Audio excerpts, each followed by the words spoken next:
ណាគេខ្លះដែលទាំងរងចាំជាមួយនឹងថ្ងៃទីគិតរបស់ event ស្នេហ៍អូដែលអ្នកទាំងគ្នាឆ្នាំហៅថា event Hello Kitty ហ្នឹងគឺនឹងមកដល់នៅថ្ងៃស្អែក8នេះហើយចំពោះការ free ticket លើកទី1របស់ event ហ្នឹងគឺមកជាមួយនឹង16 ticket ដែរអ្នកទាំងគ្នាចាំបើសិនជាគ្នាយើងមានកម្រងចាប់ជាមួយនឹង event ហ្នឹងដើម្បីយក full ticket នេះមកអ្នកទាំងគ្នាគឺត្រូវហើយថ្ងៃហ្នឹងដែរគឺខ្ញុំនឹងមកណែនាំជាមួយនឹងកញ្ចប់នៅខាង page Janet Store ហើយកញ្ចប់ទី1អ្នកទាំងគ្នាចំណាយត្រឹមតែ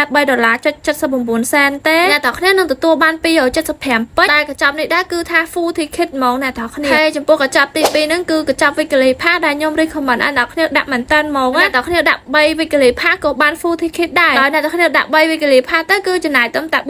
$4.59 សេនទេកញ្ចប់ហ្នឹងគឺខ្ញុំ recommend មែនតើដោយសារតែយើងដាក់ទៅគឺចំណេញដោយសារយើងអាចក្លែមបាន20ពេជ្ររាល់ថ្ងៃអញ្ចឹងណាចូលដល់កញ្ចប់ទី3ហ្នឹងអ្នកទាំងគ្នាចំណាយត្រឹមតែ$7.65 សេនទេនឹងទទួលបានពេជ្រ565ពេជ្រដែលកញ្ចប់ទី4ហ្នឹងអ្នកទាំងគ្នាចំណាយត្រឹមតែ